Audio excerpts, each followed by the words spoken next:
আসসালামু আলাইকুম। Sonia cooking and ব্লগে আজকের পর্বে সবাইকে ওয়েলকাম জানাচ্ছি নতুন আরও একটি রেসিপি দেখার জন্য। আজকে আমি হাজির হয়েছি বেতে শাক বা বৈথা শাক। তো আমি আজকে কিভাবে বেতে শাক ভাজি করি তো সেই রেসিপিটি আজকে আপনাদের সাথে শেয়ার করব। আর যদি কোনো নতুন বন্ধু হয়ে থাকেন প্লিজ আমার চ্যানেলটি সাবস্ক্রাইব করে দিবেন, পাশে থাকা বেল আইকনটি প্রেস করে দিবেন। তো চলুন আমি মূল রেসিপিতে চলে যাচ্ছি। এখানে আমি কিছুটা বেতে শাক বা বৈথা শাক নিয়ে নিয়েছি। আর শাকগুলো তো দেখতেই পাচ্ছেন, এগুলো হচ্ছে ক্ষেত থেকে তুলে আনা, খুবই সুন্দর আর সতেজ। তো আজকে আমি এই শাকটা হচ্ছে সুন্দর করে ভালো করে বেছে নিব। তো আপনাদের আমি হাত দিয়ে দেখাচ্ছি, দেখুন কতটা সুন্দর। আর এখানে কিছু বড় বড় ডাঁট আছে, তো ডাঁটগুলো হচ্ছে আমি ফেলে দিব। আর এই শাকের ভিতরে আজকে আমি লাউ শাক দিব, তো লাউ পাতা এইগুলো আমি গাছ থেকে ছিঁড়ে নিয়ে এসেছি। এখন এখানে আমি রসুন পাতা দেখাচ্ছি, তো এগুলো হচ্ছে আমি শাক দিয়ে ভাজি করব। আর এখানে আমি মটরশুঁটি নিয়েছি, আজকে মটরশুঁটি দিয়ে আমি বৈথা শাক ভাজি করে দেখাবো। তো এখানে হচ্ছে আমি শাকগুলো বেছে নিচ্ছি। তো কিভাবে বেছে নিচ্ছি সেটা তো আপনারা দেখেই বুঝতেছেন। আর মাঝখানে যে ফুলগুলো থাকে ওগুলো হচ্ছে আমি ফেলে দিব, না হলে কি হবে শাকটা কিন্তু তিতা লাগবে। আর এই ডালগুলো হচ্ছে খুব বড় বড়, তাই ডগাগুলো হচ্ছে আমি ফেলে দিয়ে শুধুমাত্র শাকগুলো নিব।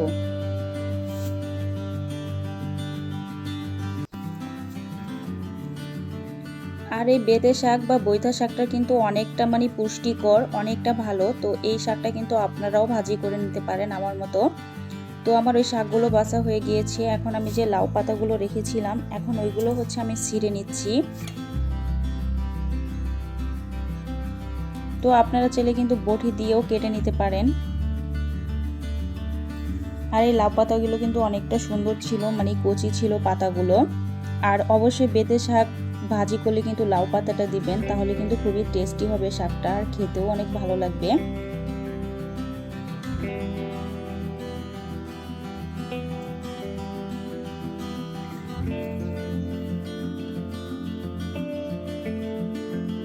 এখন আমি আপনাদের বটি দিয়ে কেটে দেখাচ্ছি। ডাঁটের যে আঁশগুলো আছে ওইগুলো আমি ফেলে নিচ্ছি।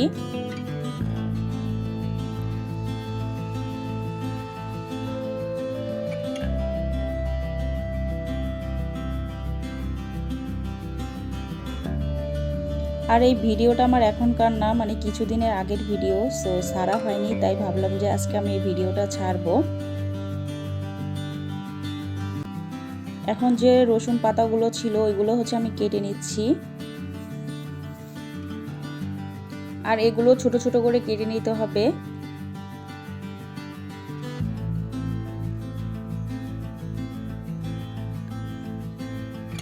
দেখুন বন্ধুরা, শাকগুলো আমি কত সুন্দর করে বেছে নিয়েছি। এখন শাকগুলো হচ্ছে আমি মাঝখান থেকে একটু মোটা মোটা করে একটু কেটে নিব। আর কেটে নিলে কিন্তু শাকটা রান্না করলে খুবই সুন্দর হবে আর সফট হবে। তো না কেটে নিলেও হবে, তো আমি আজকে একটু কেটেই নিচ্ছি শাকগুলো।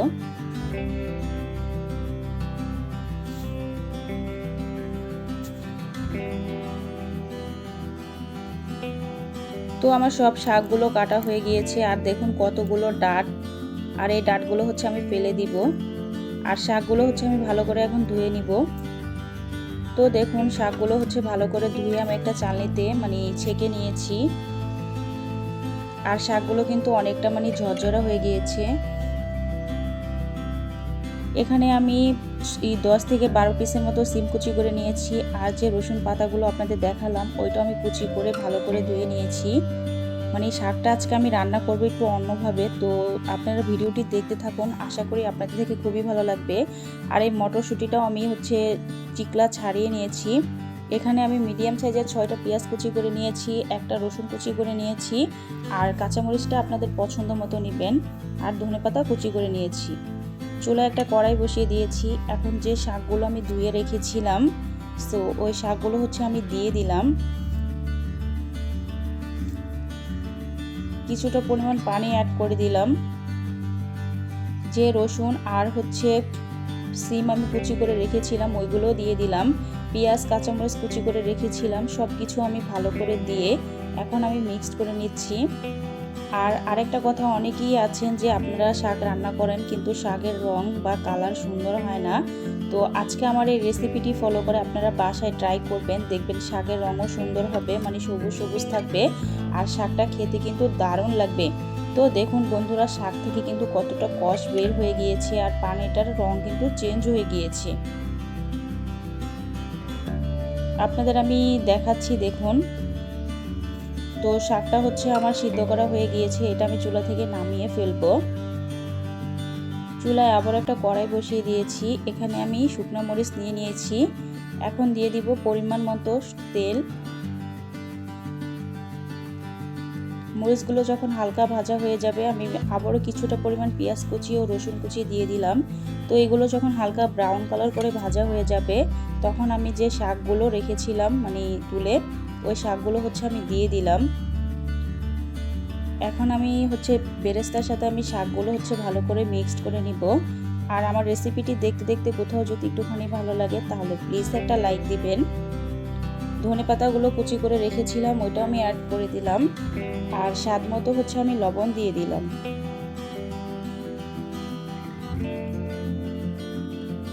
আমি আর 2 থেকে 3 মিনিটের মতো শাকটা হচ্ছে রান্না করে নিব। আমার রান্নাটা প্রায় শেষের দিকে।